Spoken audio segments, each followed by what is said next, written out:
A Malaysian activist blocked from entering Singapore. A senior minister issuing a sharp warning. And a bigger question now emerging about foreign influence and national security. This story is not just about one person. It is about where Singapore draws the line.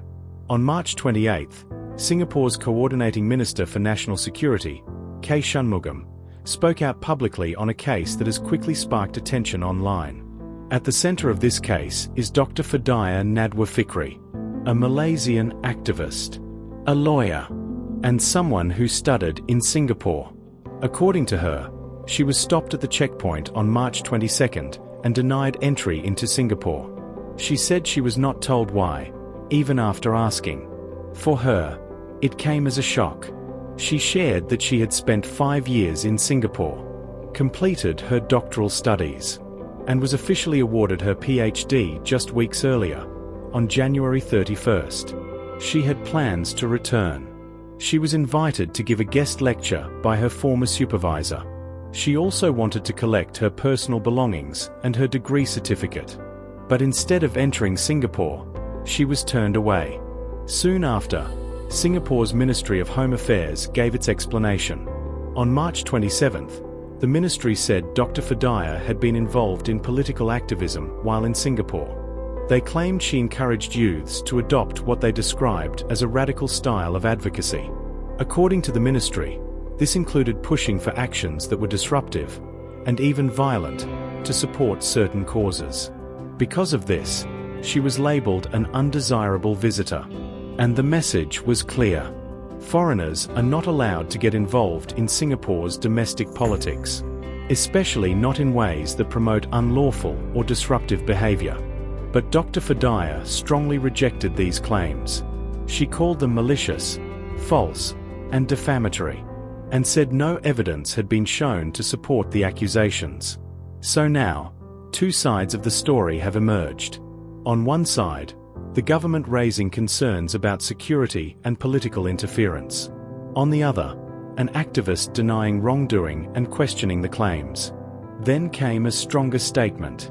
Minister Shanmugam took to social media and spoke directly about the case.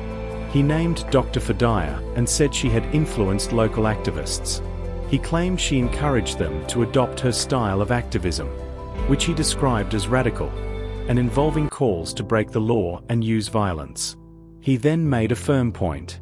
Singapore will act decisively. It does not matter whether the person is Singaporean, Malaysian, or from anywhere else. If someone tries to interfere in Singapore's internal affairs, action will be taken. He also highlighted what he sees as a growing trend. That more individuals from Malaysia are trying to influence Singapore's politics. And this, he said, is something the government is watching closely.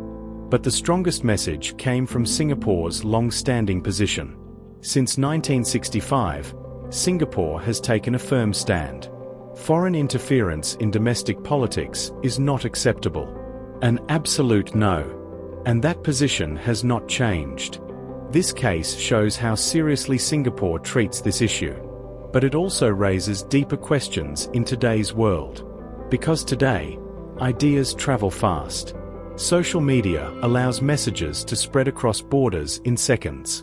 Activists can reach audiences in other countries easily. And influence is no longer limited by geography. So where should the line be drawn? Between sharing ideas and interfering in another country's politics?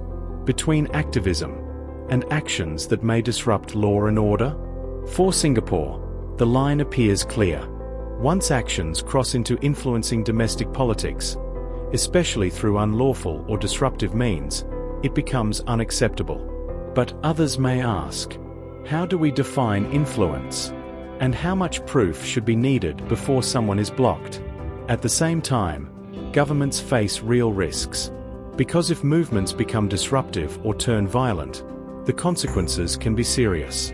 So this is not a simple issue. It is a balance between security and openness, control and freedom of expression. As of now, Dr. Fadiyah remains barred from entering Singapore. The government stands firm on its position, and she continues to deny the allegations. The situation is still developing. But one thing is clear. Singapore is sending a strong signal. When it comes to its internal affairs, there are boundaries that cannot be crossed, no matter who you are. So here is the question for you. In a world where ideas move freely across borders, should governments take a stricter stance on foreign influence? Or could that risk limiting open discussion? Let me know what you think in the comments below. If you found this video useful, don't forget to like, share and subscribe to 2230.